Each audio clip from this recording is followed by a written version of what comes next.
Okay, so the recording has started. It is Tuesday, July the 28th, 2020, and welcome to week 4. Did you hear me? Week 4, which means we are officially in the second half. And that at the end of this week, any assignments from weeks 1 to 3 that haven't been turned in, uh, unless other arrangements have been made, are not going to be accepted. So it's really at a point. And now I will. There are some students who are uh, in this class. I know in my other class that are first responders, and they have to be out there. I think we have a couple in here, or at least one I know that's in here that's a first responder. And so I'm very flexible with anybody who's subjected to this, and then also, of course, the pandemic issues that are affecting our students as well. One of my students sent me a message that uh, one of her family members was sick and in the hospital, and it's a tough time for everybody. So we have to keep people in prayer. So anyway, guys, so let's get going here. Let's take a look at and share my screen here. Last week we had this is the first time I'd ever done it, a double lecture, well, first half, and then the second half, and then I sent you guys the information about the O.J. Simpson case, which gave you the timeline about what happened, and it follows along with my recollection of what happened in 84.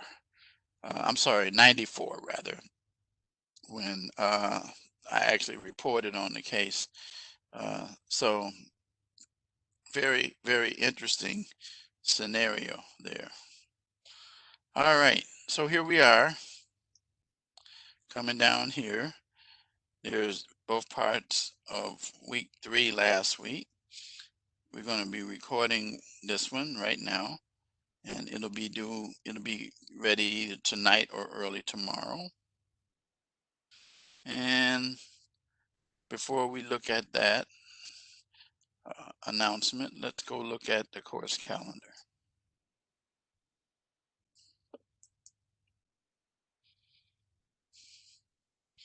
Okay, and you can see it's getting short. And this is where we are right now. Your reading assignment was due yesterday. So this is where we are here. Good old Martha Stewart. And then race and media and crime. And then your initial post, characteristics of accused criminals. Then, of course, the live lecture. Your reply post is due tonight. Your initial post is due tonight. Your reply post is due on the 1st. And so when it comes to the 1st of we're it. So Friday is the end of the month. And so that's it. Then your assignments are due. Your written assignment, women committing white collar crimes. That's where you run across. Oh, I gotta close this.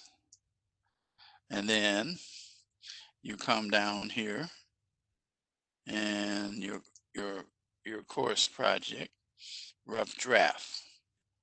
Okay. Speaking of that, I hope you guys are coming along with it. There's a few of you who are still struggling along with it.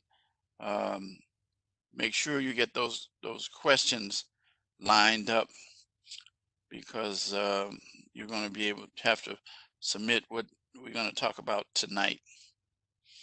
Okay, and then you can see as I scroll over to the next month, this is the week that we are now. This is next week.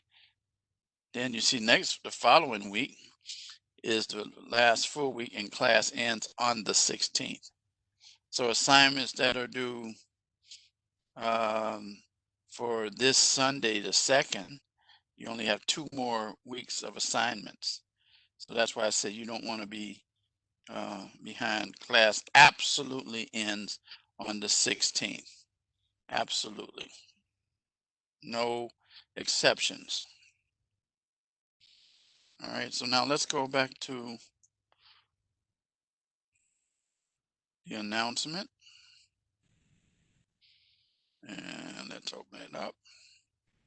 So this week, media depiction of culture and economic status, dealing with the Martha Stewart case, race and media and crime, which has kind of like been a hot topic, actually, very interestingly, and for the last over a month or so, starting with that George Floyd situation, Breonna Taylor, and um, the others. And then, so your discussion assignment is characteristics of accused criminals. Initial post again is due tonight. Reply post Saturday. Then finally on Sunday, the 2nd, women committing white collar crimes, and then your rough draft um, is going to be coming in next week.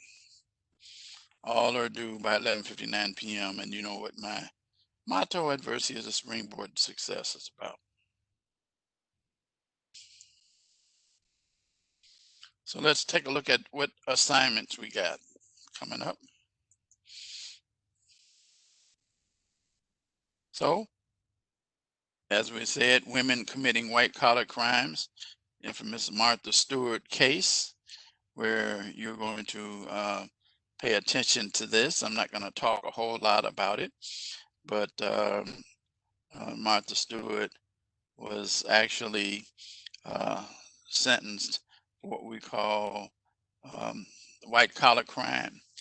White collar crimes are crimes that are involve pretty much money or property, embezzlement. But in her case, it was insider trading that is involved. That's white collar crime. So where physically you're dealing with somebody's property, and so white collar. That's why they call it white collar, because it's equivalent to business attire and business people who commit these kinds of crime. So after you read this assigned case, the Martha Stewart case, which is built into the assignment, 1 to 2 page paper um, evaluating how um, the Martha Stewart broke um, the norm, um, publicizing a female defendant, and addressing the following issues. Let me get to that question that someone put in there. Let's see what the chat says. Insider trading. Yeah, she was charged with insider trading. However, she was formally charged with perjury. That's the lying part. But insider trading is what created the issue about whether she was guilty of insider trading. So so actually, um, both of them are right. Insider trading is the issue that opened up the issue, and she lied about it. And then that's what you're going to find out when you take a look at this article here about her. But yeah, she was one of the first big name people, because you know she had her own company, Martha Stewart. She had her own TV show and all kind of things, and she didn't go to jail that long. But you'll see. So, all right. But just be aware that if it wasn't for the insider trading aspects of it, she might not have been in trouble. But then she went ahead and lied. That was perjury. As I tell people, perjury is lying under oath, and you find yourself going to jail for that. So, yep, yes, yes, it was a slap on the wrist, basically. That's what it amounted to. It's because of who she was. So, anyway, 4 factors that made this case newsworthy. Uh, Explain the impact of gender in terms of news reporting, because it was a unique situation, her being a female. Explain whether you think gender emphasis is a legitimate factor. There was another case, Leona Hemsley. If you get a chance to, you can Google that and you will see what I'm talking about.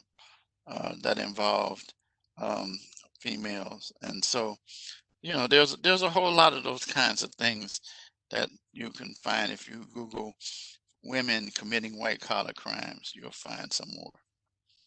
But focus on this and make sure that you follow the format. I don't have to tell you, but I'll say it anyway. Make sure that you satisfy rubric APA, run your papers through Grammarly, minimum of 3 to 4 factors that made it newsworthy. You get 40 points. And then you get 50 points when you explain the impact of gender in the Martha Stewart case and its legitimate factor, which kind of plays a role in the short sentence that she got. And that's all I'm going to say about that for right now. And then make sure you satisfy the requirement, double space, and like I said again, APA formatted. Pretty standard stuff that you guys should know as bachelor students right now. Okay, so with, with your cover page, and then like I said, citations and reference. Don't just throw a citation in there as well. Any questions about Martha Stewart case that I can answer at this point?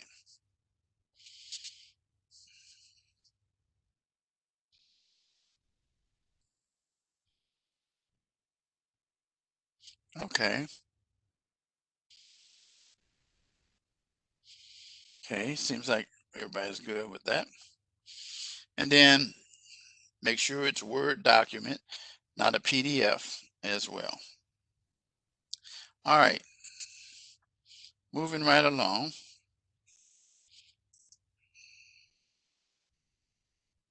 Let's see. I don't know what happened. Why? No, I don't want to do that. I want that back.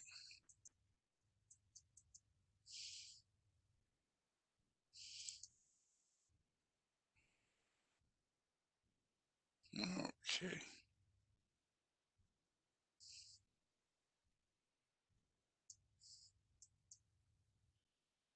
Something's always going crazy in here. Okay. Where's that line?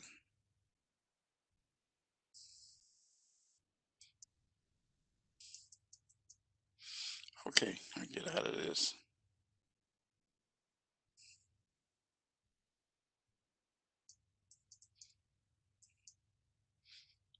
I hate this when this happens. This line here, I need it back because it's going to show me why.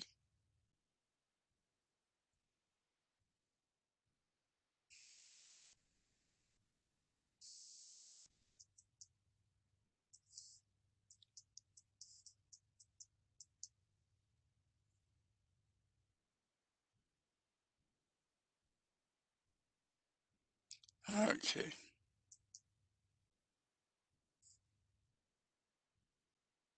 Okay, let's go back to the home page, and then that'll take me back.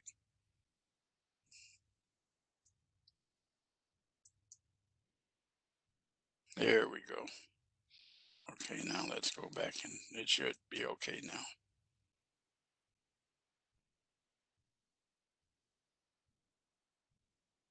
Okay. Where is,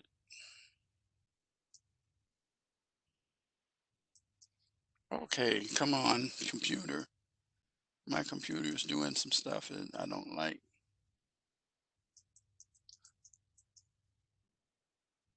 I'm trying to get back to the margins. It's supposed to go all the way over.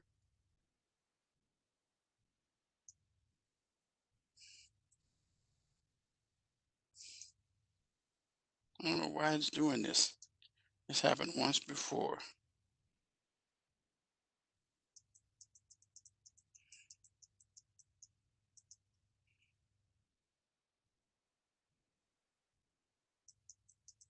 And I cannot see my modules.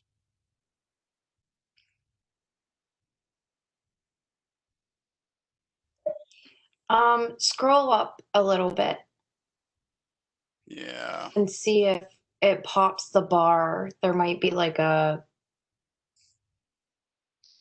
little bar that shows up if you scroll all the way to the top. Yeah. Okay, no, that's not what I'm looking for.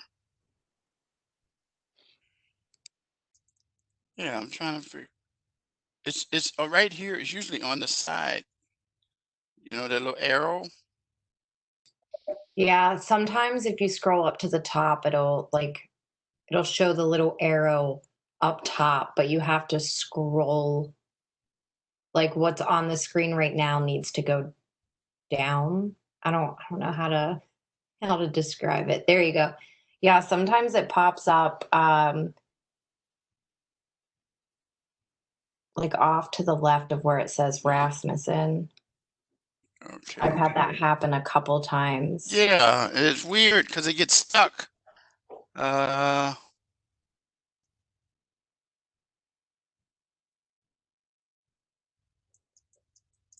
this is so weird. I hate this.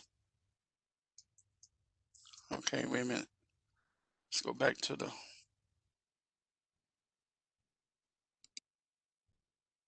This is weird. You're right, though. I know what you're talking about because I've had to do it before.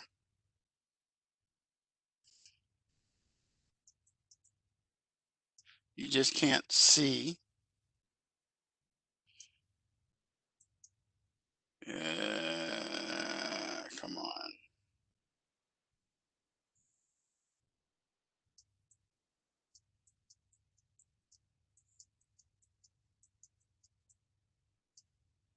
I don't know why it's not. I mean, it's not going over at all.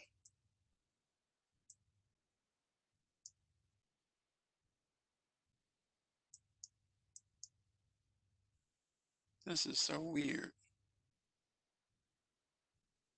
I've never seen it get stuck like this.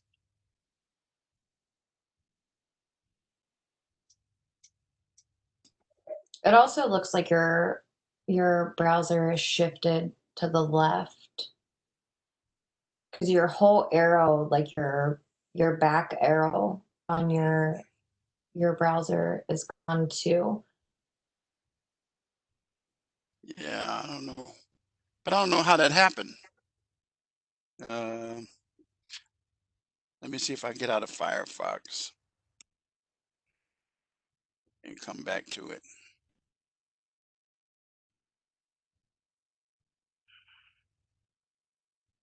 Okay, let me close Firefox.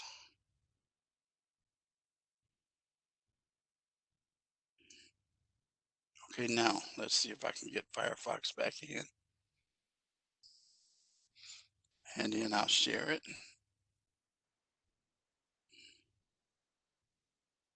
Okay, there's You can't see what I'm looking at, but click here to log in, sign in. Okay, there it is. Okay.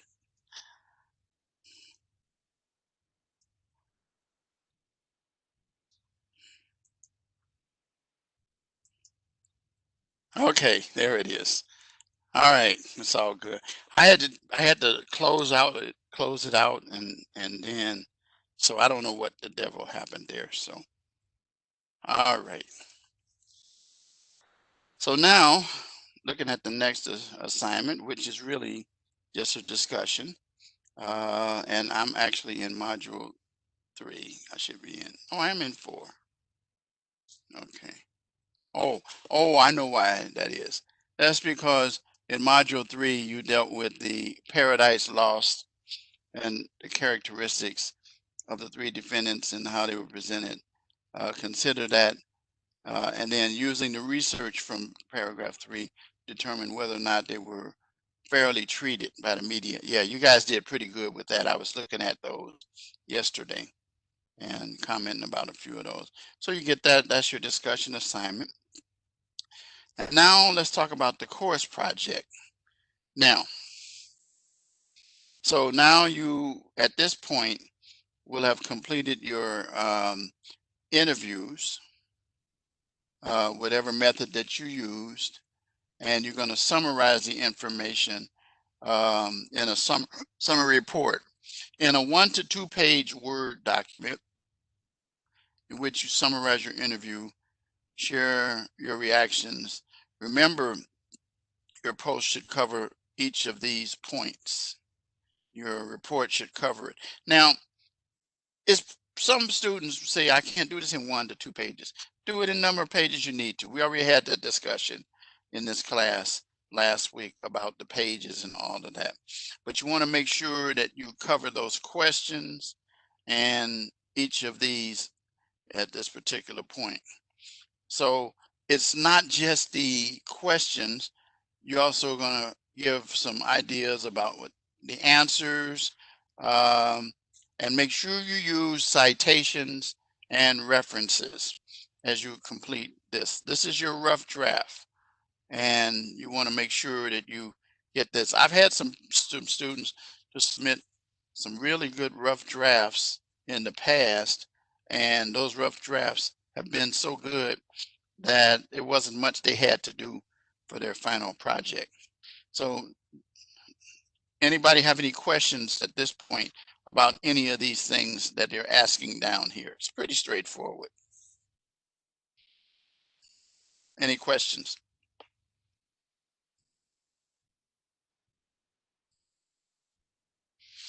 Okay. Most students, the challenge was getting the person to interview and answer. Make sure you use those questions.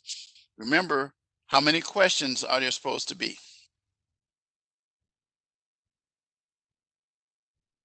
10. For 10 for each one that you interview.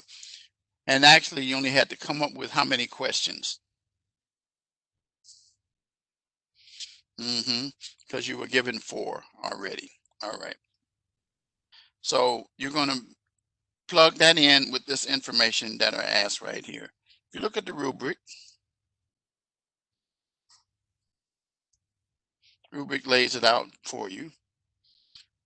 Include each of the following details about the reporter that you interviewed: name, background, address, phone number, and all that stuff that you already should have. The organization, why you chose this reporter or agency. Don't tell me, because I couldn't find anybody else. Don't tell me that. How the reporter works within the system, and then summary of information you gained from your interview. Include 3 or 4 direct quotes. Make sure when you do direct quotes, you have quotation marks and give citations related to who that is and what that is all about. Okay, your reactions, throughout the whole interview experience is going to be included, and the most interesting thing you learned, and then did you learn anything that disturbed you or you didn't understand? And then actually, you should pretty much ask your individual about things that you still have questions about. Add a concluding thought, and after completing the assignment, did any of your opinions or beliefs get affected? Did they change? Okay. Any questions about this area here? But this is the meat of your paper. And then your this is your organization of your paper. Then of course, you know, the APA part of it there. Okay. This is probably one of the easier projects that students have. The challenge is that, you know, as I was trying to tell students from the beginning, when you first start out in this course, week one, uh, you sending messages out and waiting for replies back is not the ideal way to get it done. Some students actually had to go down to the newspaper or either go to the radio or TV station and those kinds of things as well. Okay. Any questions about the project?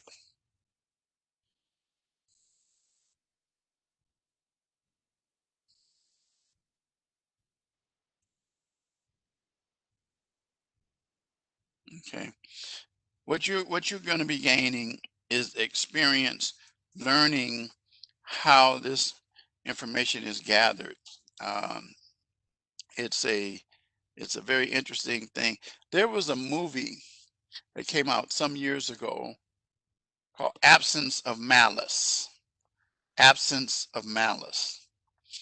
And it was in Paul Newman was in it and Sally Fields. Any of you ever heard of that movie?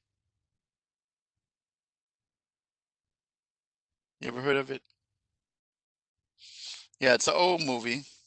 And it's around. Uh, and you'll see how a reporter was gathering information involving um, crime, and Sally Fields was the one who was the reporter. Paul Newman was the individual that she was investigating, and she worked for a newspaper, I think it was. Yeah, it was a newspaper. Very interesting movie, and it kind of like every time I think about this class, I think about that movie, Absence of Malice. So, and you'll learn some of those things firsthand by doing them. So, okay, let's move right along. Let's get into what we're going to deal with. Um, your written assignment, your discussion. We've talked about the course project. So now let's talk about the depiction involving, and we talked about Martha Stewart as much as I need to without giving away stuff so you won't be able to find anything. But dealing with the whole issue here, media has a very interesting approach that they deal with when they deal with whether it's gender, kind of, you know, particularly when it's a female. And so it says in a 2011 CNN report, it was quoted that Black victims don't get the attention and the press and police don't care. The key thing that the community takes the position is that it's not really news. But then it says the report stated that children who are Caucasian get more media coverage when missing children who uh, than missing children who are Black. And so the whole issue in a nutshell is that this is a depiction from the community of African American people, and I'm very familiar with the point that they're making.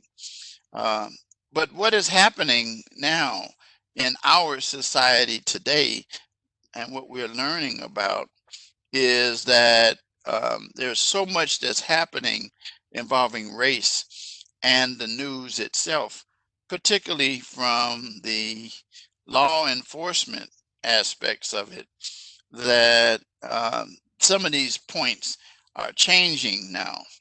And then it's also changing from the perspective when individuals are missing, because we have things that we didn't have years ago.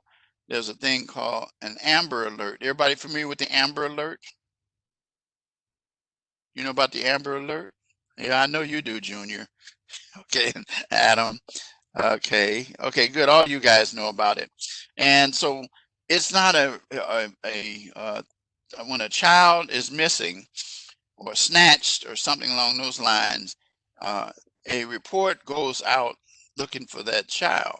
And so that kind of is is not based on race. It's based on the fact that a child has been taken, and that there are cases now where individuals disappear, and there are various ethnic groups, and the media is now um, reporting it, and it's not uh, any more or any less because a person happens to be of a certain ethnic group. Um, the public is starting to look at what's going on around. And it says here, and this is kind of dated, like I said again, it really is. The public, it says, is generally interested in stories that have an element of suspense or surprise, such as a woman of crime, low income crimes, or high profile crimes. Well, the basic thing is that um, crime is crime. That's pretty much the way that it's operating. And so the question that they're positing here, which I don't think really makes a difference anymore, is that the demographics um, is a single deciding factor when the media considers whether or not it's newsworthy. It said, for example, consider the story, the case involving gender and crimes. And this case study, and it's kind of old. I wish they would fix this. And then look at what happens with our local news. And then so do the actions displayed by the media in this case study, if you read it, align with what you see in your local news. I think that you're going to find that it's not true anymore. You're not going to find that anymore. And what we now look at is not so much whether it's minorities or non-minorities, but the notoriety of the individuals that are involved in these crimes. You know, so such as the whole issue dealing with people like um, what's the guy that killed himself for the sex crimes, the wealthy guy. I know his name and I can see his face. I just can't call his name. What's his name? Do you remember? Very wealthy. Jeffrey Epstein. Epstein. Yeah, Epstein, right. And dealing with those kinds of cases, dealing with the Cosby case. Okay. So, like I said, again, it depends on who the individual is, the celebrity status, or I think probably Epstein's attention came more for him because of his relationship with the president, and that drew a lot of attention to other politicians that were involved there. And so, because we are looking at uh, our politicians right now, they're under a mirror, anything they do. Um, and then Weinstein, that's a whole nother discussion, but we're dealing with Harvey Weinstein, in those situations. So do you think it has more to do with race or with the status of the individuals? What do you think?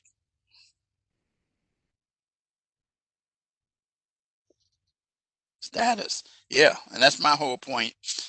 In a nutshell, is that the pendulum is changing, and so we're dealing with those kinds of things. Yeah. And so then we start talking about white collar crimes. It says typically committed by white males and not females. That made Martha Stewart a difference. If you take a look at that article, you'll see what I'm talking about.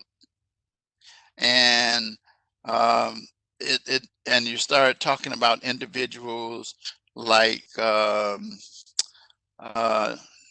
Jeffrey Skilling, and you start talking about individuals like uh, um, Bernard Madoff.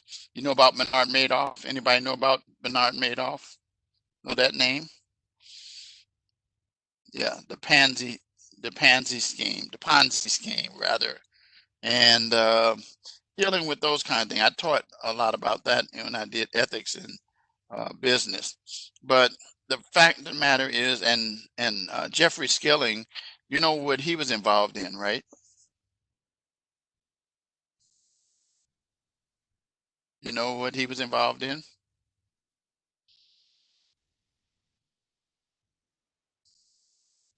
Anybody know? Anybody remember Enron? Remember Enron? Enron. Yeah. He and Ken Lay were involved in that. But you know what happened to Ken Lay, right?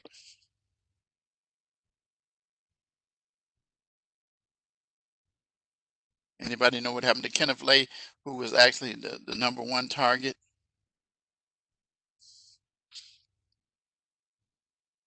Well, I'll tell you the same thing that happened to Jeffrey Epstein. He took his life because things were closing in on him. By the way, just a little history information for you. Those of you who are familiar with our news in Chicago, WGN TV, Tom Skilling. Anybody ever heard of Tom Skilling, a weather reporter, weatherman in Chicago area? They're on satellite all over the country now. Anybody ever heard that name, Tom Skilling? Yeah, he's a weatherman who has historically been on WGN TV, Channel 9 for years and years. He's still on now. That's his older brother, and they're actually from the area about about 20 minutes from where I'm living right now. But anyway, the point I was saying is that those individuals were involved in economic crimes. And so it says, although we've seen a change throughout the years, women and African Americans are not equal yet. Due to this, white collar crimes are committed by white males more than females. White collar crimes are based on the power of the CEO. So, who are the CEOs and the companies? Not primarily African American and generally not women. And so the schemes are formed like the one I talked about with Jeff Madoff, and then also with um, the Skilling, you know. So Martha Stewart is the exception, the first one. Again, like I said, Leona Hemsley, if you get a chance to, you'll see one as well. But it says Stewart, she was successful and she was powerful. You know, you could go to the store and you could buy all kinds of stuff that she had, um, product that was sold in Target and other major stores. And when she got nailed, it was like, whoa, everybody knew the name Martha Stewart because somebody had something in their house, in their kitchen or something that had something to do with Martha Stewart or knew about her from um, being on television. And so it gets back to the point that the more notoriety that these individuals have, the more severe the white collar crimes is. Like the what's her name, Felicity Huffman. Anybody know who that is? Yeah, she was part of that pay. Yep, college cheating. Yeah, exactly. And spending so much money. That's white collar crime stuff as well. Dealing with, um, as we say, bribing schools, having phony um, pictures taken. It was just ridiculous. It was just ridiculous. So, the key thing that you just need to remember is a lot of times individuals who are involved with white collar crime use sophistication in tools. Like when they start talking about uh, cyber crimes, and we started talking about um, um, individuals like Martha Stewart who are involved. And again, like I said, I can mention Leona Hemsley a couple of times. Take a look at it, and you'll see what I'm talking about. Okay. So we're going to conclude pretty much with talking about when the media reports on murders and killings. Um, some people say that it's unfairly biased in overrepresenting minorities in a stereotypical manner. It's just like there's a belief, as I was told by a Caucasian police officer, that African American males have a tendency to be violent, and that's why he's afraid of black males, and that's why a lot of these incidents happen where there's excessive force. Well, that's not an excuse, but that was what he was saying. But the media um, reports neutral about what happens, and the responsibility of the media is not to shape the news, but to inform individuals so that we know what's going on in our community. We already discussed the aspects of the effects of that with individuals who are on trial, dealing with OJ and other cases, Casey Anthony. Uh, so, and it says if the media covers one minority over the other, it could cause overrepresentation of these minorities as being more criminal over any other group. I don't know what that statement means. I've read this many times and I still don't know what it means. So, um, crimes such as one happening in a large city where white victims or juvenile might be more newsworthy than crimes happening in surrounding areas. Well, I don't know about all that because, like, for example, carjacking in Chicago um, is as much newsworthy regardless of the race of the person.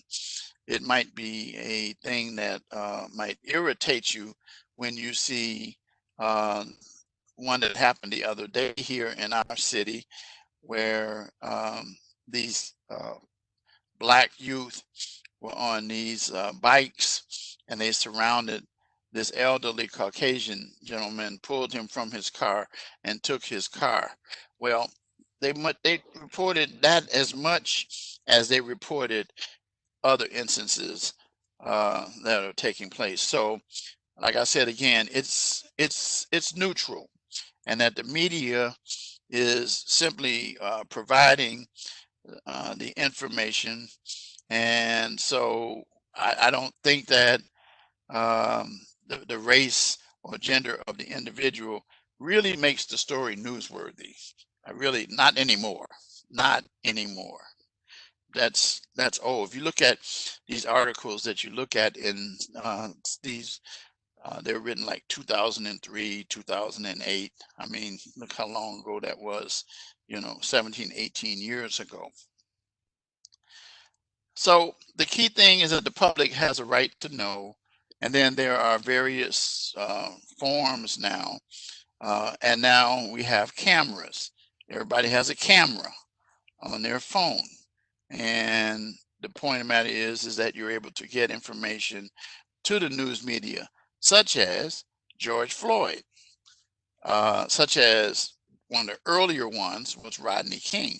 But the most notable one that has really opened up the eyes of people is the George Floyd video.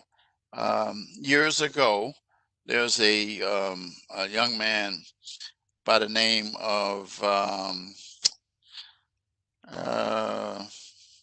don't know, I'm drawing a blank on his name.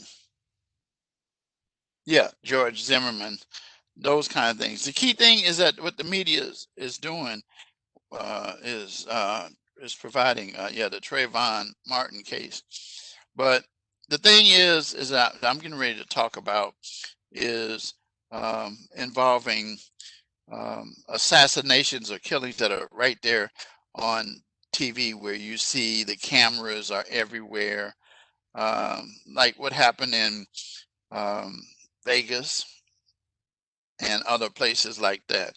So anyway, the key thing is that we as the community, whether it's minority or non-minority, we want to know what's happening around us.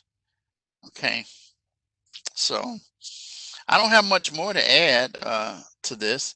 The key thing is that the media has a responsibility of reporting it. And yes, it might seem sensational when it involves an individual like a Martha Stewart, or as I said, a Leona Hensley, uh, and those kind of individuals, all those individuals who were involved in that college uh, scheme. And as time goes on, we're going to see more and more and more. The key thing is that, and notice what has happened, guys, is that you had people who uh, committed perjury and lying, like Roger Stone. The president just recently pardoned him, and he said it because he wanted to. And so there are other individuals. So why don't you pardon them too? But anyway, the point of the matter is that it's based upon power and actually wealth, the way that I put it, like that. Okay, any questions?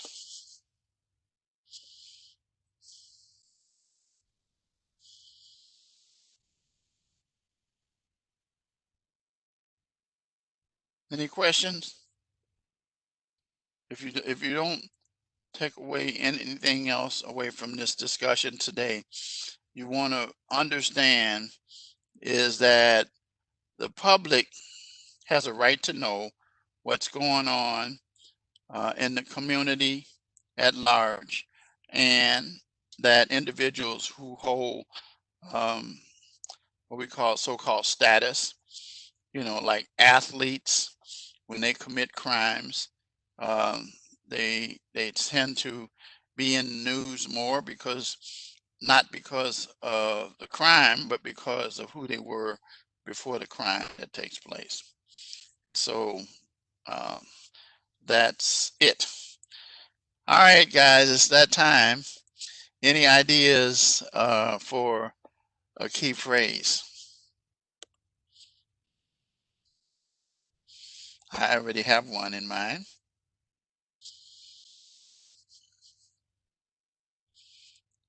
Any suggestions? Right to know. Okay. Nope. Try another one.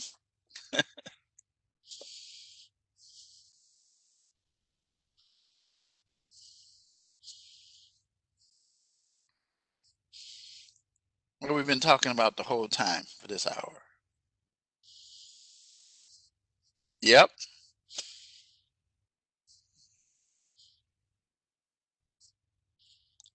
Media coverage. That's it. That's the key phrase for this week. Media coverage. All right, guys. Well, I'm going to say good night to you. I'm going to enjoy the rest of my evening with my wife. As we, for those of you who came in later, we are celebrating our 26th wedding anniversary today, and enjoy what's left of it. And so I'm going to say good night to everybody. Stay safe out there. Be very careful. And, thank you. I don't know what your position is on masks, but you know what? I say for my safety, wear a mask.